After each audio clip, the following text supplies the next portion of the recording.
Hello, everyone. This is Tom Fox back again with Jay Rosen, Mr. Monitor himself, for this week in FCPA, episode 241 for the week ending February 26, 2021. Yes, the month of March is next week.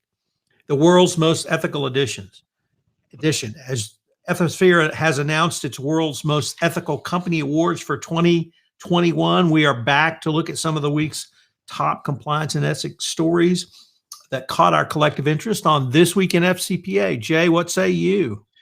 Jay says he's happy it's getting warmer in Houston, and I want to hear about This Week in FCPA. So, Jay, we're going to start with the World's Most Ethical Awards. And as always, great to see those and find that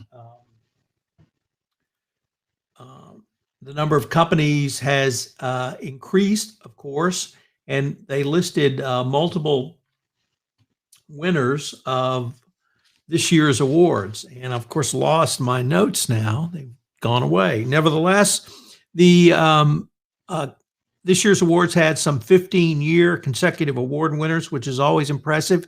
But the thing that perhaps is the most impressive, Jay, is the ethical premium. And that is the amount of money that companies who receive the world's most ethical designation make above the Standard & Poor's 500 average. And this year we had a over 7% premium. So Ethisphere, once again, shows that companies that have best practices compliance programs in place generally do better. And that's obviously something that we applaud. But it's something that we're going to take a little bit more deeper dive into. The actual numbers and reports have not been issued yet by Ethisphere, but we'll take a look at those when they come out. You can go to Ethisphere's website to find out more about the complete list of companies. Matt Kelly blogged about it in Radical Compliance, and Sarah Haddon also reported on it in CCI. So, Jay, what do you think about data privacy under the Biden administration, or more importantly, what does Colin Rahill tell us in Jolt? Well, I'm going to try to channel my Jonathan Armstrong here, because we're going to talk about data privacy and cybersecurity. From the 20th of January onward, the Biden administration has collided headfirst with unprecedented public health, economic, and national security crises, symptoms of the pandemic, which have sparked intense speculation around the new administration's privacy policy.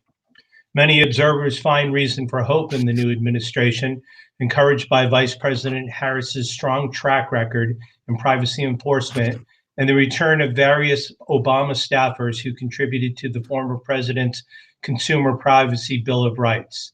The beginning of the Biden administration coincides with a growing push for federal privacy legislation. Numerous privacy protection bills have been introduced to Congress in recent years, and while proposed legislation has thus failed, an April 2020 Congressional Research Service report indicates bills largely agreed on creating a bundle of digital rights. Progress in state legislation, meanwhile, is moving quickly. By some accounts, it's possible that at least half of the states could adopt data protection laws over the next few years. California has proven itself a leader, and it was during Vice President Harris's tenure as Attorney General that California's Online Privacy Protection Act, CalOPA, the first state law requiring privacy disclosures on commercial websites, was amended to its present stricter form. Inconsistent privacy laws across states, however, is frustrating for both entities within and without the country, and has caused legal friction between the US and the EU, complicating cooperative data flow, a problem especially pertinent during the pandemic. Tensions have come to a head this past summer with the Schrems II decision, which violated the Privacy Shield protection data transfers between the US and EU. Since Schrems II, transatlantic data transfer has been riskier and costlier, with privacy regulations and conflict with the EU's data protection regulation, GDPR. The Biden administration has also focused its attention beyond Congress towards agencies. specifically the Federal Trade Commission, and pushing for more aggressive enforcement of privacy regulations and antitrust action. The Biden administration's emphasis on enforcement will find strong leadership in Vice President Harris, whose time as the Attorney General of California was marked by substantial legal action in privacy and technology. Early in her tenure, she responded to a series of data breaches by creating the Privacy Enforcement Protection Unit and produced a report entitled Privacy on the Go: Recommendations for the Mobile Ecosystem. Not long after, she managed to get Amazon, Apple, Google, Microsoft, and 2 other companies to agree to a joint statement of principles. While so many crises competing for attention, many privacy goals will be put on hold during the president's first 100 days, and not all measures discussed in this article may come to fruition. However, it's inevitable that the Biden administration will confront serious cybersecurity threats of terrorism, economic injury, and political sabotage. Travis LeBlanc, a member of the U.S. Privacy and Civil Liberties Oversight Board, states that privacy and cybersecurity are inextricably intertwined, according to the Cyberspace Solarium Commission. The country is at serious risk for catastrophic cyber attack. It is difficult to overstate the gravity of the role the Biden administration now assumes, but there is hope that strong actors in the administration will take action to protect data privacy and safeguard human rights, whether those rights exist in the physical or digital world. Back to you, Tom. So Jay, we had an interesting article by David Leventhal, writing in the FCPA blog. He is a law student and wrote a really excellent article about the part of the National Defense Authorization Act became law January 1 when Congress overrode Trump's veto around profit disgorgement. And he really, I thought, in a very commonsensical way, articulated that what Congress did was actually to confirm the Liu decision, but it did extend out the statute of limitations on the SEC's ability to garner profit disgorgement. But the part that he focused on was it didn't change the new calculation that the Supreme Court put in place. And previously, companies had to not disgorge profit, but they had to disgorge all revenue generated by any corrupt act. And I believe you went to a technical, perhaps vocational school in Philadelphia for business issues, Jay. Is that right? Yeah, I went to a little place called the Wharton School of Business. That's the one. Yeah. Well, at the vocational school you went to, I think they probably had a course around what profits consist of, what revenues consist of, and perhaps even the difference between profits and revenues.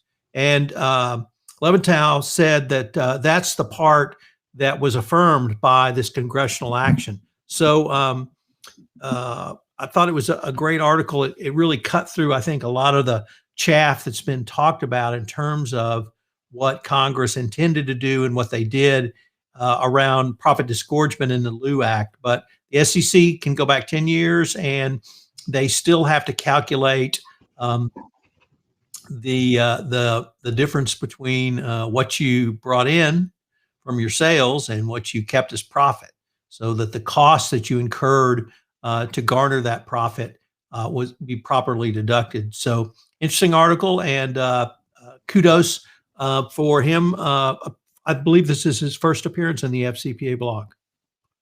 Excellent.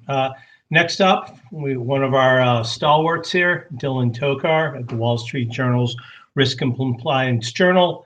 The SFO wants companies to invest more in compliance. We take a look at 2 cases with diverging outcomes that illustrate the value of a strong compliance program, says the director of the Serious Fraud Office, Lisa Ozofsky. The focus on the strength of companies' compliance programs is a new one for the Serious Fraud Office. The emphasis that is placed on it today is significantly stronger than it was when the agency was born in the late 1980s, says SFO Director Lisa Ozofsky at a recent Society of Corporate Compliance and Ethics conference. Under her leadership, when Lisa joined in 2018, the SFO has offered additional guidance on how it handles corporate cases, including how it evaluates compliance programs. Are they part of the company's DNA, she asked compliance practitioners during her speech. Or do they just adorn a very nice couple of binders that are held on a bookshelf that don't really do much more than provide window dressing? The SFO can credit companies with strong compliance programs by negotiating more lenient settlements with them. She pointed to two recent cases with divergent outcomes that she said showed the SFO's commitment to doing so.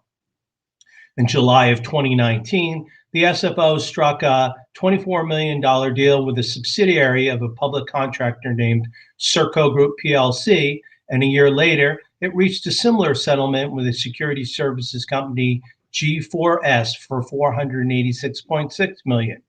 Both cases involved allegations of fraud in connection with contracts to provide electronic monitoring services to the UK Ministry of Justice.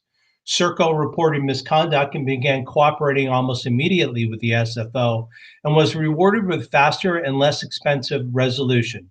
Mrs. Hofsky said the G4S took substantially longer to cooperate and received a smaller discount. The state of each company's compliance program played a role in the outcome, she said. G4S was in a different place in its compliance journey. It hadn't yet embedded and thought through its compliance obligations in a way that Serco could demonstrate it had.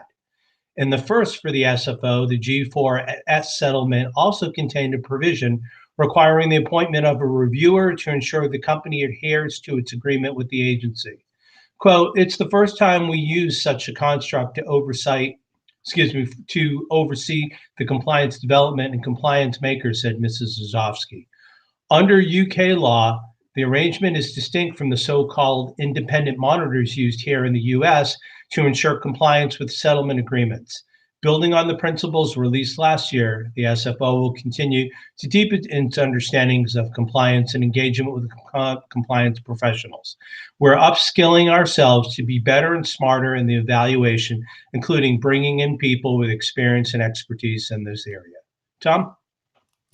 So Jay, the next article we have is around one of the true disasters we've had in the past few years, and that's the Vale mine disaster. Not a mine disaster, but a breach of a dam disaster, which killed several hundred people in Brazil, at a small town in Brazil. And the fallout from that has just been quite a bit. Reputational damage to Vale, obviously a loss of life by the people who were caught in the mudslide, the cost to Vale in all areas.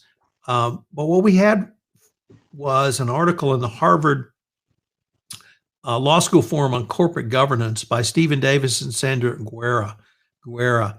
And Davis is a professor at Harvard, and Guerra is actually a board member at Vale. And I would really urge every compliance practitioner to link, we've linked to this article, of course, in the show notes, but to actually read the article, because they go through an extended Q&A to talk about what happened to Vale, what their response was from the board level. And it gives a lot of insight of what the emotional toil or cost was to the company, and particularly at the board level. And it really humanizes a major disaster. But there were some interesting comments near the end of the piece about what are the real lessons learned. And they basically come down to have a crisis management plan in place, train on that crisis management plan. But Guerra made clear that it's more than that, because when the ultimate disaster hits like this disaster, as much as you have prepared is not going to prepare you for this. So that you have to be ready. The preparation part gives you a process to think through the steps you'll take, but you have to respond quickly at the board level. You have to have independent board members who can put a very jaundiced eye on management, and you have to investigate as well. But the key that I had not really seen before was she has led an effort from the board level to engage with shareholders and other stakeholders of the company, but her remit is really shareholders. And so they've had lots of conversations with shareholders after the accident. The insight for me was Start those conversations before a crisis occurs. Know who your key shareholders are and meet with them routinely. Answer difficult questions about, are you prepared for X? Obviously, if you're in Texas, are you prepared for what we would say is a cold snap, even if that cold snap is somewhere near zero for the first time in nearly 150 years? So engage with your shareholders, know who your key shareholders are, develop relationships with your shareholders. And for the compliance officers out there, you might think about this from your perspective as a CCO, developing a relationship with the board, board committees who handle compliance, whether it be the audit committee or the compliance committee. But if you're on the audit committee, if you're on the compliance committee, develop relationships with key shareholders and have a plan that in addition to your crisis response, you'll communicate with your shareholders, because she said the biggest loss was the loss of trust. And obviously with a wide variety of stakeholders, and the company's working very hard to win that trust back. But if you have a relationship with your key shareholders, it's easier to engage in those conversations if the ultimate disaster occurs. Jay, I don't know if you knew, but Dick Casson has relocated to the great state of Texas, and he's what we would call here a transplant. And he had some, I thought, prescient observations about our recent cold snap. What did you see in his article in the FCPA blog? Thanks, Tom. So living through a large-scale catastrophic event can often bring on reflective thought and self-assessment. In anticipation of the next unprecedented force majeure, which seems to be happening a lot lately, here are a few things that were on Dick Casson's mind. First up, imagine your worst-case scenario and plan for it. The freeze in Texas was described as a 100-year event. A 100-year event is improbable, or so you'd think, especially if something similar happened 10 years ago. Well, still planning for 100-year events makes sense. Why? Because it's an unlikely event that the 100-year event happens. You need a plan, and you really need a plan. More importantly, knowing you have a plan when all the wheels are coming off gives you confidence. Confidence is a form of hope, and even a sliver of hope can make things look bleak is better than none. That alone is a reason enough to make a plan for the 100-year event. Second, there is no bad situation that can't be made worse. There were so many stories last week about desperate people who made tragic choices. Some misjudged how quickly the road conditions would deteriorate in a plowless Texas. Others brought their camp stoves indoor to keep warm or boil water, unfortunately with deadly consequences. Most emergencies require fast action, but some don't. Sometimes, not always, but sometimes doing nothing and staying put might be the best plan of action. Number three, anger doesn't help. A few times during last week's freeze, Dick took the weather and resulting chaos personally. That started an internal dialogue of complaints, and then he realized, or rather, smarter loved ones reminded him, that taking a weather event personally is ridiculous. Of course it is. The havoc in Texas victimized tens of millions of people. Personalizing things felt like the first step toward rash action. On the other hand, when he remembered he was in it with everyone else, that instilled more patience than he had thought. Well, those are three things that Dick will try to remember for the next 100-year event. It's probably coming soon, because another thing he learned last week is that 2021 is turning out to be a lot like 2020, only worse. Well, that's certainly comforting, Jay. Jay, I took a look this week at Citibank and their $900 million FUBAR, where they erroneously wired out $900 million to creditors of Revlon. A court opinion was issued on this, and it was one of the most delicious court opinions I read in quite some time. If you're a lawyer geek, which I guess I'm always going to be a lawyer geek, as much as I try to be the voice of compliance and the compliance evangelist, it was a great opinion. But more importantly, for the compliance practitioner, the opinion went into excruciating detail on how this mistake occurred. This was not a fat finger mistake. Somebody hit the wrong calculation. This was a system error. This was a process error. And Citi tried to claim first of all, I learned that finders keepers is pretty good law. and there's actually legal principles on that. So that was I was not really prepared to understand that something I'd learned at age 3 was actually good law. But beyond that, the errors that Citibank sustained, which allowed this to happen, when I went through those, Jay, what I realized was that this event was foreseeable. And if something's foreseeable, you can plan for it and you plan to have controls around it. The foreseeability was, although this was an extraordinarily complicated transaction, and the solution to the transaction or the result of the transaction would be to wire money in a particularly difficult way with their software system. It had been done before, and it could be done. It could be done by executing a series of commands to the software. For reasons completely unclear and not reported in the opinion, those steps were not taken. But those steps were in the software documentation, and they had been, the Citibank employees had been trained on that. So a mistake was made.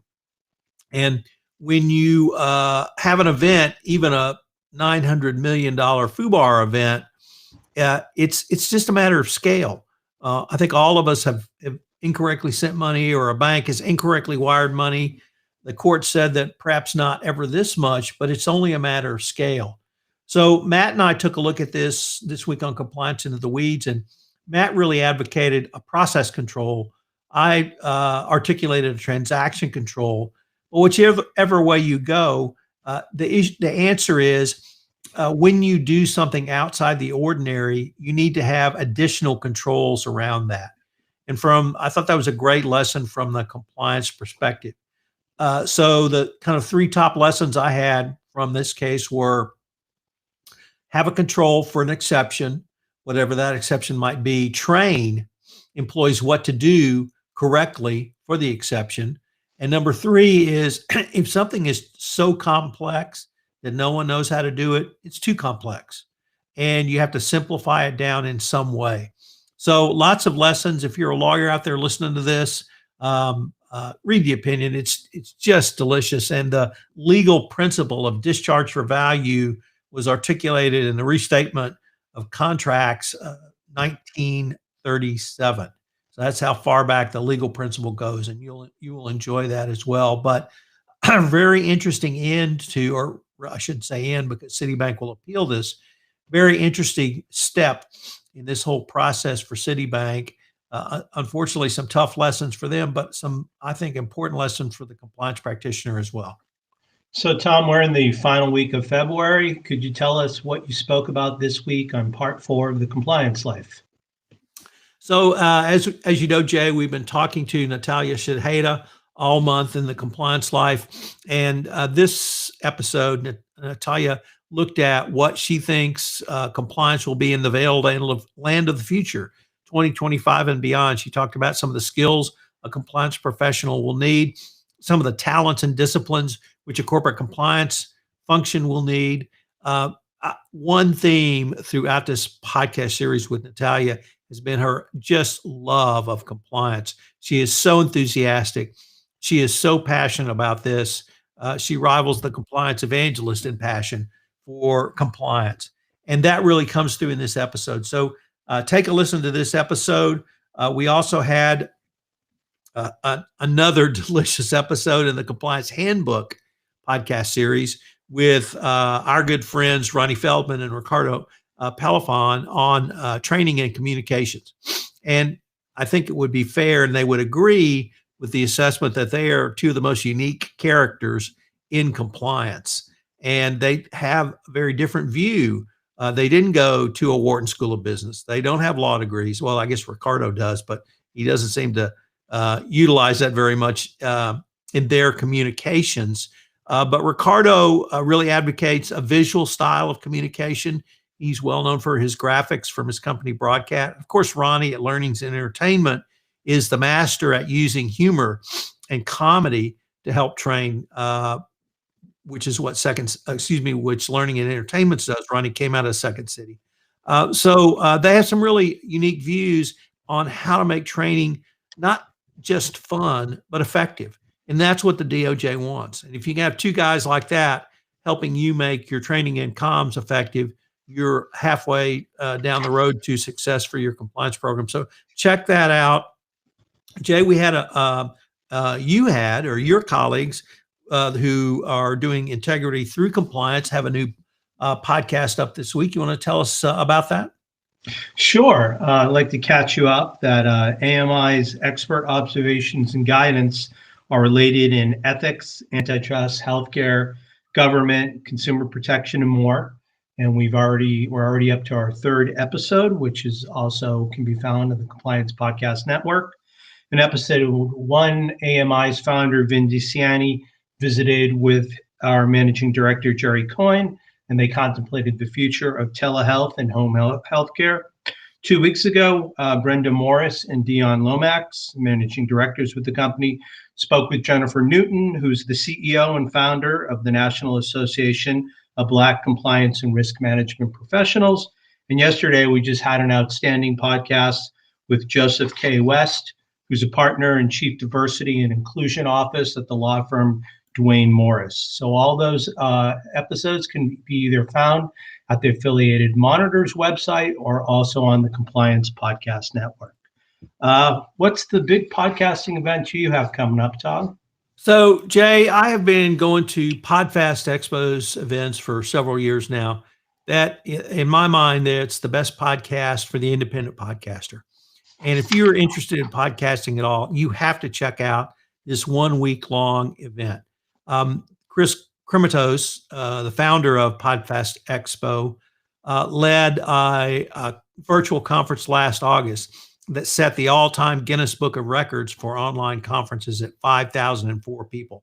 He's aiming to blast that away, much in the spirit of Joe DiMaggio and his 56-game hitting streak, so that no one ever surpasses it. So we got that going on. But more importantly, the sessions are just absolutely great, from storytelling to production to microphones to how to produce a podcast, to how to think about a podcast.